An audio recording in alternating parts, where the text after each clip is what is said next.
Chemical series की order पड़ी तो इसको आप असेंडिंग या डिसेंडिंग ऑर्डर में रिप्रेजेंट कर सकते हैं। आपके जो कोर्स में हमने इसकी जो तरतीब लिखी है वो रिडक्शन पोटेंशियल की लिखी है। किसकी लिखी है? रिडक्शन पोटेंशियल की। मतलब गेनिंग ऑफ इलेक्ट्रॉन में जो वोल्टेज पैदा होता है उसे रिडक्शन पोटेंशियल कहते हैं। अब हमने एक स्टैंडर्ड लिया था, अगर आपको याद हो, हाइड्रोजन। हाइड्रोजन एक ऐसा स्टैंडर्ड है जिसका ऑक्सीडेशन पोटेंशियल और रिडक्शन पोटेंशियल दोनों ज़ीरो है। जब ये इलेक्ट्रॉन लूज़ करता है तब भी ज़ीरो वोल्टेज और जब गेन करता है तब भी ज़ीरो। तो हम क्या कर लेते हैं, हम सारे एलिमेंट की नंबर बाय नंबर ये पोटेंशियल चेक करते हैं और फिर उनको तरतीब से लिखते हैं। तो ऐसे एलिमेंट्स या ऐसे केमिकल स्पीशीज़ जिसकी रिडक्शन पोटेंशियल हाइड्रोजन से भी कम हो तो वो नेगेटिव में होते हैं। मतलब -1, -2, -3 तक। समझ आ रहे? और इसी तरीके से अगर वो हाइड्रोजन से ज़्यादा जो है उसकी ये जो पोटेंशियल है रिडक्शन, अगर वो पॉजिटिव में है, ज़्यादा है, तो वो हम हाइड्रोजन से ज़्यादा कंसिडर करते हैं। सपोज़ कोई केमिकल होगा उसकी रिडक्शन पोटेंशियल -1 होगी, कोई केमिकल होगा उसकी 1.1, 1.2, 1.3, 1.9, फिर -2, फिर 2.1, 2.3, इस तरीके से आप चलते जाए -3। इसी तरीके से अगर कोई केमिकल है और इसका रिडक्शन पोटेंशियल पॉजिटिव में है तो +1, 1.1, 1.2, बहुत सारे केमिकल्स हैं नेचर में। इसी तरह +2 और लास्ट में सपोज है +3। तो देखिए हमने ये तरतीब से लिखी हैं कि देखिए ये 0 से लेकर माइनस में है और ये 0 से लेकर प्लस में है। तो हमने एक तरतीब दी है, बहुत कम, मतलब माइनस में है ना, तो बहुत 0 से नीचे चला गया है, -2, -1, 0, 1, 2, 3। तो देखिए एक तरतीब हमने दी है और इसी तरतीब का हमने एक टेबल चार्ट बनाया है जो आपके कोर्स में है। उसमें जो सबसे ज़्यादा नेगेटिव पे है वो लिथियम है और आपके बुक में इसकी जो वैल्यू है -3.05 वोल्ट है। यानी लिथियम जब रिडक्शन करता है तो कितना वोल्टेज जनरेट करता है? इतना। और इसके बाद सारों को हमने तरतीब से लिखा है। और नीचे जो है हमने जो सबसे डाउन पे बनाया है वो है फ्लोरीन का और उसकी वैल्यू मेरे ख्याल से आप ज़रा फिर कंफर्म कर ले, 2.85 इतने वोल्ट का है। तो मतलब ये सारे हमने अब तरतीब से किए हैं। कोई और केमिकल होगा, सपोज 2.9 होगा, 2.91 होगा, 2.92 होगा, अब नीचे आ जाए 1.1 होगा और इसी तरह 1, फिर 0.8 होगा, 0.7 होगा नेगेटिव में, फिर 0 तक आ जाएगा, 0.1 होगा, 0.2, 0.3, 1 तक आ जाएगा। और इसी तरीके से आपके जो पीरियोडिक टेबल में एलिमेंट्स है इन सब की हमने इसी तरह की रिडक्शन पोटेंशियल जो है डिटरमिन करवाई है। इसी रिडक्शन पोटेंशियल की कुछ फ़ायदे हैं, वो फ़ायदे क्या हैं तो अभी 1 बाय 1 डिस्कस करते हैं। अच्छा इधर देखिए, शाबाश। जब आप असेंडिंग ऑर्डर या डिसेंडिंग ऑर्डर में इलेक्ट्रोड पोटेंशियल को और ख़ासकर रिडक्शन पोटेंशियल को डिटरमिन करते हैं तो ये आपको ऑक्सीडाइजिंग पावर और रिड्यूसिंग पावर के बारे में इंफॉर्मेशन प्रोवाइड करता है। ऐसे एलिमेंट्स जिसकी आपने ऑक्सीडाइजिंग पावर चेक करनी है तो ऑक्सीडाइजिंग पावर और रिड्यूसिंग पावर एक दूसरे के इन्वर्स में होगा। अगर कोई एलिमेंट है उसका ऑक्सीडाइजिंग पावर ज़्यादा है तो उसका रिड्यूसिंग पावर कम होगा, या अगर कोई एलिमेंट है उसकी रिड्यूसिंग पावर ज़्यादा है तो उसकी ऑक्सीडाइजिंग पावर कम होगी। और ये किन चीज़ों पर डिपेंड करेगी तो हमने एक क्लासिफिकेशन करवाई है फॉर सिंप्लिसिटी। अब इधर देखिए, अगर आपके पास ऐसे 3 मेटल हैं और आपसे पूछा जाए कि इन तीनों में ऑक्सीडाइजिंग पावर किसका ज़्यादा है, तो मैंने आप लोगों को बताया था ऑक्सीडाइजिंग पावर से मुराद है इलेक्ट्रॉन लेना और दूसरे के चार्ज को बढ़ाना और ख़ुद अपनी चार्ज को कम करना। और रिड्यूसिंग जो पावर है वो इसके उलट है, ख़ुद अपना चार्ज बढ़ाना और दूसरों का चार्ज कम करना। ये पावर किसी भी केमिकल का किस चीज़ पे डिपेंड करता है तो नंबर 1 पॉजिटिव चार्ज। अगर आपके पास मेटल है और मेटल के ऊपर पॉजिटिव चार्ज ज़्यादा है तो उसकी ऑक्सीडाइजिंग पावर ज़्यादा है, यानी वो ज़्यादा इलेक्ट्रॉन ले सकता है। ऑक्सीडाइजिंग पावर से मुराद इलेक्ट्रॉन लेना। अब मैग्नीशियम इलेक्ट्रॉन नहीं ले सकता, इस मैग्नीशियम ने एक इलेक्ट्रॉन खोया है तो दोबारा एक इलेक्ट्रॉन ले सकता है।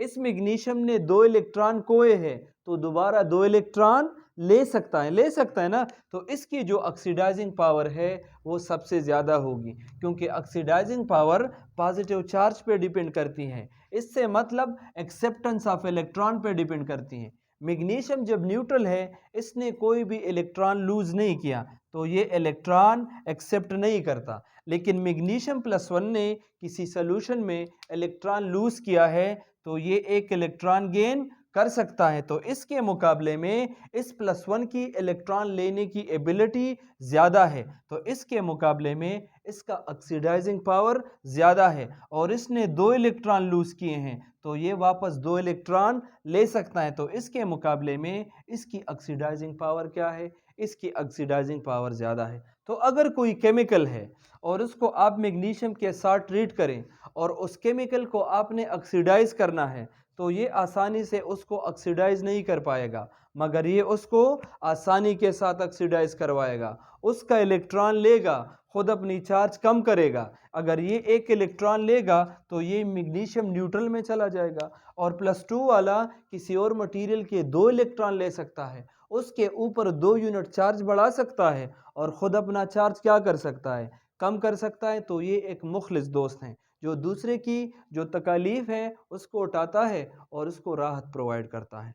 अब देखिए, इन तीनों में से अगर हम देख ले तो सबसे ज़्यादा जो ऑक्सीडाइजिंग पावर है वो इसका होगा। अब नेक्स्ट देख ले, रिड्यूसिंग पावर किस पे डिपेंड करता है? तो रिड्यूसिंग पावर का जो ट्रेंड है वो इसके उलट है। जितना पॉजिटिव चार्ज कम होगा उतना रिड्यूसिंग पावर क्या होगा? ज़्यादा होगा। तो इसका मतलब ये है कि ऐसे स्पीशीज़ जो इलेक्ट्रॉन लूज कर सकते हो उनकी रिड्यूसिंग पावर ज़्यादा होगी, क्योंकि ये खुद गर्ज है, खुद को ऑक्सीडाइज करते हैं और दूसरों को रिड्यूस करेंगे। तो देखिए, इन तीनों में से इसने कोई इलेक्ट्रॉन लूज नहीं किया, तो ये बआसानी 2 इलेक्ट्रॉन लूज कर सकता है। मैग्नीशियम के आखिरी शेल में 2 इलेक्ट्रॉन है, तो इसमें इलेक्ट्रॉन लूज करने की एबिलिटी ज़्यादा है। ये अगर इलेक्ट्रॉन लूज करेगा खुद के ऊपर +2 चार्ज लेकर आएगा। इसने ऑलरेडी 1 इलेक्ट्रॉन लूज किया है, मजीद सिर्फ 1 इलेक्ट्रॉन लूज कर सकता है, खुद के ऊपर कौन सा चार्ज लेकर आएगा?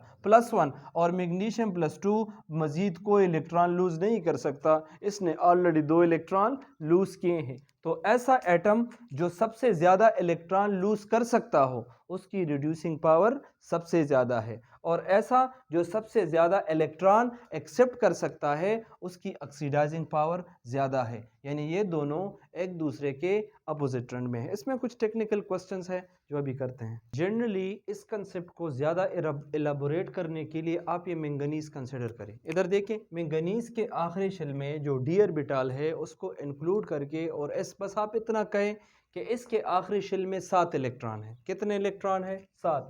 इसने 1 लूज किया है, तो मतलब इसके आखिरी शेल में 6 इलेक्ट्रॉन है। तो हम कह सकते हैं इसके पास 7 इलेक्ट्रॉन, इसके पास 6 इलेक्ट्रॉन, इसने 2 लूज किए हैं तो 5 इलेक्ट्रॉन, इसने तो 4 इलेक्ट्रॉन 3 लूज किए हैं, इसने 4 लूज किए हैं तो 3 इलेक्ट्रॉन, इसने 5 लूज किए हैं तो 2 इलेक्ट्रॉन, इसने 6 के 6 लूज किए हैं तो 1 इलेक्ट्रॉन, और इसने सारे के सारे लूज किए हैं तो कोई भी इलेक्ट्रॉन इस मैंगनीज के पास अवेलेबल नहीं है।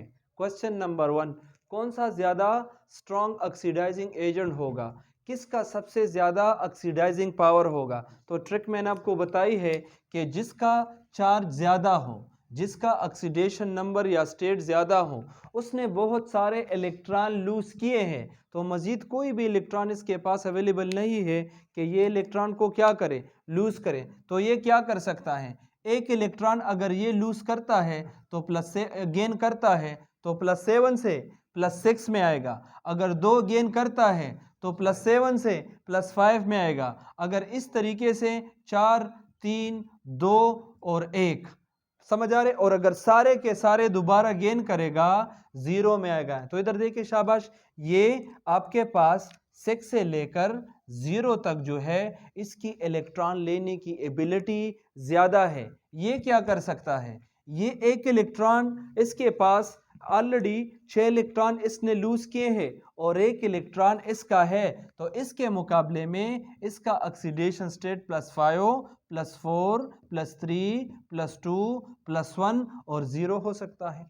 अब इसने 5 इलेक्ट्रॉन लूज किए हैं और 2 इसके पास है, तो 5 मजीद नंबर बाय नंबर ले सकता है। तो इसका ऑक्सीडेशन स्टेट अगर ये 1 इलेक्ट्रॉन ले ले +4, इस तरह +3 +2 +1 एंड 0, अगर ये 4 इसके पास ऑलरेडी इसने लूज किए हैं और 3 है तो मजीद 4 ले सकता है। अगर पहला वाला करेगा +3, दूसरा +2 और ये, और अगर सारे के सारे कंप्लीट करेगा तो 0। अब इसमें देख लें, इसने 3 लूज किए हैं और 4 ऑलरेडी अवेलेबल है, तो +2 +1 और 0, और अगर इसका देख ले +1 एंड 0, और ये सिर्फ और सिर्फ 1 इलेक्ट्रॉन वापस ले सकता है क्योंकि इसने 1 इलेक्ट्रॉन लूज किए हैं और ये कोई भी इलेक्ट्रॉन नहीं ले सकता। तो जिसमें इलेक्ट्रॉन लेने की एबिलिटी ज़्यादा हो, एक्सेप्शंस ऑफ इलेक्ट्रॉन ज़्यादा हो, तो वो स्ट्रॉन्ग ऑक्सीडाइजिंग एजेंट होगा, उसका ऑक्सीडाइजिंग पावर ज़्यादा होगा। और जिसमें इलेक्ट्रॉन देने की एबिलिटी ज़्यादा हो, इसमें 7 इलेक्ट्रॉन है और कोई भी अभी तक लूज़ नहीं किया, तो ये मज़ीद 1 इलेक्ट्रॉन भी लूज़ कर सकता है, 2 भी, 3 भी, 4 5 6 और 7। तो इसमें इलेक्ट्रॉन लूज़ करने की एबिलिटी ज़्यादा है और उसमें इलेक्ट्रॉन गेन करने की एबिलिटी ज़्यादा है। तो अभी मैंने आपसे कहा कि जिसमें इलेक्ट्रॉन रिड्यूस या लूज़ करने की एबिलिटी ज़्यादा हो, वो आपके पास रिड्यूसिंग पावर उसका ज़्यादा है, और जो गेन करता है उसका ऑक्सीडाइजिंग पावर ज़्यादा है। तो अगर कोई भी क्वेश्चन किया जाए, सपोज़ आपसे क्वेश्चन है टाइटेनियम +1, टाइटेनियम +2, टाइटेनियम +3, किसका ज़्यादा ऑक्सीडाइजिंग पावर है, तो जिसका ऑक्सीडेशन स्टेट ज़्यादा है। किसका रिड्यूसिंग पावर ज़्यादा है, जिसका ऑक्सीडेशन स्टेट कम है, न्यूट्रल में है, ज़्यादा इलेक्ट्रॉन लूज़ कर सकता है और वो ज़्यादा से ज़्यादा गेन कर सकता है। इससे कुछ और भी टेक्निकल इन्फॉर्मेशन निकलती है जो अभी डिस्कस करते हैं। अच्छा, कभी कभार ग्रुप और पीरियड में भी ऑक्सीडाइजिंग पावर और रिड्यूसिंग पावर के बारे में क्वेश्चन किए जाते हैं। अगर आपके पास सोडियम, पोटाशियम और रुबिडियम है, तो अगर आप देखें ये एक ग्रुप है और आपसे पूछा जाए कि किसकी ऑक्सीडाइजिंग पावर ज़्यादा है या रिड्यूसिंग ज़्यादा है, दोनों क्वेश्चन आ सकते हैं। तो देखिए, ऑक्सीडाइजिंग पावर में मैंने आप लोगों से ये कहा है कि ऐसे केमिकल जिनमें इलेक्ट्रॉन एक्सेप्ट करने की एबिलिटी ज़्यादा हो, वो क्या होते हैं, उसकी ऑक्सीडाइजिंग पावर ज़्यादा होती है। और ऐसे जिसमें इलेक्ट्रॉन लूज़ करने की एबिलिटी ज़्यादा हो, इसको क्या कहते हैं, इसको रिड्यूसिंग पावर कहते हैं। तो देखिए, सोडियम, पोटाशियम और रुबिडियम में जब भी आप टॉप टू बॉटम किसी ग्रुप में आते हैं, समझ आ रहे हैं, तो जब टॉप टू बॉटम आप किसी भी ग्रुप में आते हैं तो एटॉमिक नंबर बढ़ता है, एटॉमिक नंबर बढ़ता है। अगर एटॉमिक नंबर बढ़ता है, इसका मतलब है कि नंबर ऑफ इलेक्ट्रॉन्स बढ़ते हैं। अगर नंबर ऑफ इलेक्ट्रॉन्स बढ़ते हैं, उनको एकोमोडेट करने के लिए नंबर ऑफ शेल्स भी बढ़ते हैं। जब नंबर ऑफ शेल्स बढ़ेंगे तो एटम का साइज़ बड़ा होगा। मैं कह सकता हूँ कि सोडियम का साइज़ इतना होगा, पोटाशियम का इतना होगा और रुबिडियम का साइज़ इतना होगा। इसके आखिरी शेल में भी 1 इलेक्ट्रॉन, इसमें भी 1 इलेक्ट्रॉन, इसमें भी 1 इलेक्ट्रॉन। इसका भी न्यूक्लियस इस इलेक्ट्रॉन को अट्रैक्ट करता है, इसका न्यूक्लियस भी और इसका न्यूक्लियस भी। चूँकि इसका जो न्यूक्लियस है, अपने इलेक्ट्रॉन को इसने ज़्यादा ज़बरदस्ती से पकड़ा है, तो न्यूक्लियर चार्ज काफ़ी ज़्यादा है। तो जब साइज़ बड़ा है, उसके साथ न्यूक्लियर चार्ज कम है, लेकिन जब साइज़ छोटा है तो न्यूक्लियर चार्ज ज़्यादा है। इसका साइज़ थोड़ा सा बड़ा है, तो आखिरी इलेक्ट्रॉन पे ज़्यादा होल्ड न्यूक्लियस का नहीं है, और आखिरी केस में साइज़ इतना बड़ा है कि न्यूक्लियर का जो पावर है ये काफ़ी कम है। तो आप कह सकते हैं जब साइज़ बढ़ता है तो न्यूक्लियर पावर कम होता है। तो न्यूक्लियर पावर अगर कम हो तो इलेक्ट्रॉन की लूज़ करने की एबिलिटी क्या होगी, ज़्यादा होगी।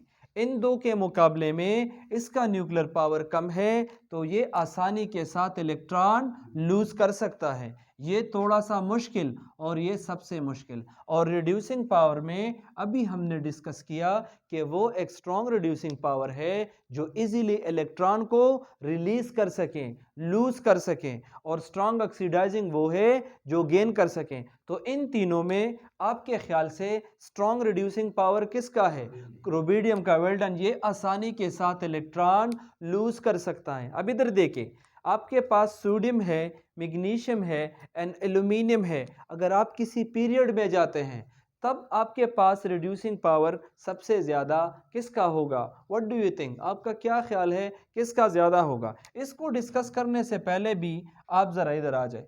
जब आप किसी भी पीरियड में लेफ़्ट टू राइट जाते हैं, ये तो किसी ग्रुप के लिए है, जब आप पीरियड में लेफ़्ट टू राइट जाते हैं तो एटॉमिक नंबर बढ़ता है।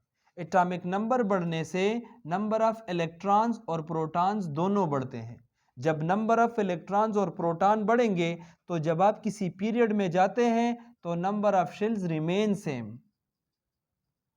समझ आ रहे हैं? इसकी पॉइंट ऐसी है कि अगर आप ये पीरियोडिक टेबल कंसिडर करें और इस पीरियोडिक टेबल में सपोज ग्रुप है, ये हाइड्रोजन है और ये हीलियम है, तो ये ग्रुप की प्रॉपर्टी है कि जब आप टॉप टू बॉटम आते हैं नंबर ऑफ शेल इंक्रीजेस, लेकिन पीरियड की ये प्रॉपर्टी है कि number of shells remain same. अगर पीरियड नंबर 1 है तो पीरियड नंबर 1 में हाइड्रोजन और हीलियम है, इसमें भी एक शेल होगा और इसमें भी एक शेल होगा। अगर पीरियड नंबर 2 है तो पीरियड नंबर 2 जब आप लेफ्ट टू राइट जाते हैं इसमें भी 2 शेल, इसमें भी, इसमें भी, इसमें भी, और पीरियड नंबर 3 इसमें भी 3, इसमें भी 3, तो पीरियड में नंबर ऑफ शेल जो है वो सेम होते हैं और ग्रुप में इंक्रीज होते हैं। पहले वाले में 1, दूसरे में 2, तीसरे में 3, तो यहाँ शेल इंक्रीज होते हैं और यहाँ शेल रिमेन द सेम।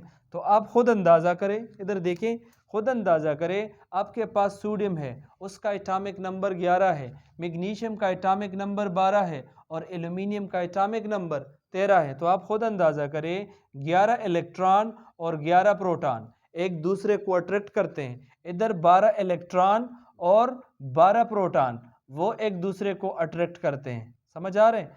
और इधर 13 इलेक्ट्रॉन और 13 प्रोटॉन एक दूसरे को अट्रैक्ट करते हैं। तो चूंकि इनमें अट्रैक्शन की पावर क्या है, वो ज़्यादा है, और उसकी वजह यह है कि इसमें भी 3 शेल, ये पीरियड नंबर 3 के हैं, इसमें भी 3 शेल, इसमें भी 3 शेल, तो नंबर ऑफ शेल सेम है, मगर न्यूक्लियर पावर किसका ज़्यादा है? इसका। तो ये साइज़ आपको ऐसे मिलेगा, बड़ा साइज़, छोटा साइज़ और छोटा साइज़। तो अभी हमने पढ़ा कि जिसका साइज़ छोटा हो उसका न्यूक्लियर पावर ज़्यादा होगा। तो हम कहते हैं कि number of shell remain same, तो जो न्यूक्लियर पावर है वो इंक्रीज होता है किसी भी पीरियड में। जब न्यूक्लियर पावर बढ़ेगा तो इलेक्ट्रॉन लूज करने की एबिलिटी कम होगी। इधर न्यूक्लियर पावर कम है तो इलेक्ट्रॉन को आसानी लूज कर सकते हैं, तो ये इलेक्ट्रॉन को आसानी से लूज कर सकता है। ये थोड़ा सा मुश्किल है और ये भी मुश्किल है। तो हम कहते हैं कि जब आप लेफ्ट टू राइट जाते हैं न्यूक्लियर पावर बढ़ता है तो जो इलेक्ट्रॉन लूज करने की एबिलिटी है वो कम होती है। तो हम कह सकते हैं कि इन तीनों में ये जो है इसका जो रिड्यूसिंग पावर है वो क्या है, वो ज़्यादा है। इन दोनों के मुकाबले में ये आसानी से इलेक्ट्रॉन लूज कर सकता है। एक और पॉइंट सीख ले, एक है न्यूक्लियर पावर, दूसरा है इफेक्टिव न्यूक्लियर पावर। अगर ये तीनों एलिमेंट्स हैं और आपसे कोई ये कहे कि अगर नंबर ऑफ शेल सेम है तो इफेक्टिव न्यूक्लियर पावर किस तरह बढ़ता है, तो इधर देखिए, इफेक्टिव न्यूक्लियर पावर को ऐसे डिफाइन करें, Z effective is equal to nuclear power minus screening constant. इसका क्या मतलब है अभी समझ आ जाएगा। जब आप किसी भी एटम का इफेक्टिव एटॉमिक या इफेक्टिव जो आपके पास न्यूक्लियर पावर है उसको कल, एक है न्यूक्लियर पावर, एक है effective nuclear power. Nuclear power इसको कहते हैं 11 प्रोटॉन और 11 इलेक्ट्रॉन का पावर, 12 इलेक्ट्रॉन 12 प्रोटॉन का पावर, 13 इलेक्ट्रॉन 13 प्रोटॉन का पावर। इफेक्टिव न्यूक्लियर चार्ज इसको कहते हैं। अगर आप सोडियम कंसिडर करें, उसका एटॉमिक नंबर है 11, पहले शेल में 2 इलेक्ट्रॉन, दूसरे शेल में 8 इलेक्ट्रॉन और आखिरी शेल में 1 इलेक्ट्रॉन। इफेक्टिव न्यूक्लियर पावर इसको कहते हैं। न्यूक्लियस का आखिरी शेल पे पावर कितना है, न्यूक्लियस का आखिरी इलेक्ट्रॉन पे अट्रैक्टिव पावर कौन सा है। अब नीचे वाले इलेक्ट्रॉन पे है नेगेटिव चार्ज, इस वाले शेल पे भी है नेगेटिव चार्ज, तो ये एक दूसरे को रिपेल करते हैं और ये आखिरी इलेक्ट्रॉन को भी रिपेल करते हैं। तो ये जो अंदर वाले शेल हैं ये आखिरी शेल को स्क्रीन करते हैं, शील्ड करते हैं, बचाते हैं, किससे, ताकि न्यूक्लियस आखिरी इलेक्ट्रॉन को अट्रैक्ट ना कर सके। तो जितनी ये शील्डिंग इफेक्ट ज़्यादा होगी, जितने इस इलेक्ट्रॉन को रिपेल करने की एबिलिटी ज़्यादा होगी, उतना वो इलेक्ट्रॉन आसानी के साथ इस शेल से बाहर जा सकता है। इससे मुराद ये है कि आखिरी इलेक्ट्रॉन और न्यूक्लियस के पावर के दरमियान दो पर्दे हैं, तो ये दो पर्दे ये न्यूक्लियस क्रॉस करके इलेक्ट्रॉन अट्रैक्ट कर सकता है। समझ आ रहा है कि नहीं आ रहा? तो देखिए इसको फिर कैसे कैलकुलेट करें, तो इसके लिए फार्मूला ये है कि Z effective is equal to nuclear charge. तो सोडियम में न्यूक्लियर चार्ज एटॉमिक नंबर 11 है, तो न्यूक्लियर चार्ज है 11 माइनस न्यूक्लियस और आखिरी शेल के दरमियान इलेक्ट्रॉन की तादाद कितनी है 10, तो 11 माइनस 10, तो Z effective is equal to 1। समझ आ रहे हैं? अब अगर आप मैग्नीशियम का कैलकुलेट करें तो मैग्नीशियम का एटॉमिक नंबर 12 है, पहले शेल में 2 इलेक्ट्रॉन, दूसरे शेल में 8 इलेक्ट्रॉन और आखिरी शेल में 2 इलेक्ट्रॉन। अब Z इफेक्टिव मैग्नीशियम के लिए कैलकुलेट करें तो Z effective is equal to इसका खुद एटॉमिक नंबर क्या है 12 और माइनस न्यूक्लियस और आखिरी 2 इलेक्ट्रॉन के दरमियान कितने इलेक्ट्रॉन है 10, तो 12 माइनस 10 से 2। अब देखिए इसके मुकाबले में इसका इफेक्टिव न्यूक्लियर चार्ज ज़्यादा है, इसलिए इसका साइज छोटा है, इसलिए ये एक अच्छा रिड्यूसिंग एजेंट नहीं हो सकता। अब अगर आप एल्यूमिनियम कंसिडर करें तो एल्यूमिनियम के लिए Z effective is equal to aluminium का एटॉमिक नंबर 13 है, तो आखिरी शेल में 3 इलेक्ट्रॉन होंगे, तो उस और न्यूक्लियस के दरमियान 10 इलेक्ट्रॉन है, तो 3। तो अब आप खुद भी बताइए इसका Z इफेक्टिव 1 है, इसका Z इफेक्टिव 2 है और इसका Z इफेक्टिव 3 है। तो चूँकि साइज़ बहुत छोटा है, न्यूक्लियर पावर ज़्यादा है, ये आसानी से इलेक्ट्रॉन लूज़ नहीं कर सकता और ये आसानी से इलेक्ट्रॉन लूज़ कर सकता है। समझ आ रहे? एक पॉइंट और है जो अभी डिस्कस करते हैं। अच्छा इधर देखिए नेक्स्ट इसमें से जो अभी हमने ऑक्सीडाइजिंग या रिड्यूसिंग पावर स्टडी की है या जो इलेक्ट्रोड पोटेंशियल है रिडक्शन, हमने ये पढ़ा कि ये 0 से माइनस में और 0 से प्लस में हमने तरतीब से लिखे हैं। अगर क्वेश्चन किया जाए कि कोई पार्टिकुलर एलिमेंट को अगर एज अ इलेक्ट्रोड इस्तेमाल किया जाए तो कौन सा हाइड्रोजन गैस ज़्यादा लिबरेट करेगा, इधर देखें सपोज़ आपके पास है पोटाशियम, आपके पास है सोडियम, आपके पास है मैग्नीशियम, आपके पास है एल्यूमिनियम और इस तरह के डिफरेंट मेटल्स दिए जाएं, तो हमने नॉर्मली पढ़ा है, आपने अर्ली बुक्स में पढ़ा है 9th में कि जब भी कोई मेटल आप पानी में डालते हैं तो मेटल क्या करता है, मेटल पानी को स्प्लिट अप करता है और उसके हाइड्रोक्साइड बनाता है और उसके साथ हाइड्रोजन गैस पैदा करता है। क्या पैदा करता है? Hydrogen gas. मेटल को जब आप पानी में डालते हैं तो पानी में अल्कलीज बनते हैं और साथ में हाइड्रोजन गैस बनता है। तो जब मेटल को आप पानी में डालते हैं, ऐसा कौन सा मेटल होगा जो सबसे ज़्यादा हाइड्रोजन गैस लिबरेट करेगा? ये किस पे डिपेंड करेगा? वैसे ओवरऑल आइडिया तो आपको हुआ होगा कि जब मेटल कभी भी क्या करता है, पानी के साथ रिएक्शन करता है, हाइड्रोजन गैस की जनरेशन करता है। अब इधर देखिए अगर आपके पास 4 मेटल है, 5 मेटल है, 6 मेटल है और आपसे पूछा जाए कि कौन सा मेटल ज़्यादा हाइड्रोजन गैस लिबरेट करेगा, तो इसकी की ये है कि जिसकी वैल्यू मोर नेगेटिव हो, जिसकी वैल्यू मोर नेगेटिव हो वो ज़्यादा हाइड्रोजन गैस लिबरेट करेगा। अब लिथियम की जो नेगेटिव वैल्यू है -3.05 वोल्ट है और पोटाशियम की जो वैल्यू है -2.95 समथिंग है, फ्लोरीन के जो वैल्यू है वो +2.8 समथिंग है। तो आप खुद बताइए सबसे ज़्यादा नेगेटिव में वैल्यू किसकी है? लिथियम की -3.05। तो जब आप किसी पानी में लिथियम डालते हैं वो ज़्यादा हाइड्रोजन गैस प्रोड्यूस करेगा as compare to potassium and then as compare to fluorine, क्योंकि वो तो ज़्यादा पॉजिटिव में है। अब नेक्स्ट देख लें, कभी कभार ऐसे भी क्वेश्चन किया जाता है कि जब आपके पास 2 मेटल हो किसी रिएक्शन में, कौन सा मेटल किसको रिप्लेस करेगा? तो हमेशा याद रखिएगा ऐसा मेटल जिसका रिडक्शन पोटेंशियल ज़्यादा नेगेटिव में हो, मोर नेगेटिव वाला हो, वो क्या करेगा? Replace less negative. ऐसे वाले को रिप्लेस करेगा जो लेस नेगेटिव हो। अब इधर देखें अगर कोई रिएक्शन है उसमें लिथियम भी है और इसमें पोटाशियम भी है, इस रिएक्शन में कौन किसको रिप्लेस करेगा? लिथियम का जो रिडक्शन पोटेंशियल है वो है -3.05 और इसका है -2.9। सबसे ज़्यादा नेगेटिव में किसका है? लिथियम का है। तो लिथियम में ये एबिलिटी है कि ये स्टेबल पोटाशियम नाइट्रेट को स्प्लिट अप करें और इससे नाइट्रेट आयन चुराए। इसमें ये प्रॉपर्टी है, ये बहुत ज़्यादा इसके मुकाबले में इसकी वैल्यू ज़्यादा है। दोनों बदमाश हैं लेकिन इसकी बदमाशी ज़्यादा है, तो ये किसी को भी इसके हुजरे से किडनैप करवा सकता है। तो इधर देखें, इसकी जो वैल्यू है वो ज़्यादा है, तो ये क्या करेगा, इस नाइट्रेट आयन को रिप्लेस करेगा। तो क्या बनाएगा, लिथियम नाइट्रेट, और ये बेचारा इस के साथ रिएक्शन करके पोटाशियम क्लोराइड बनाएगा।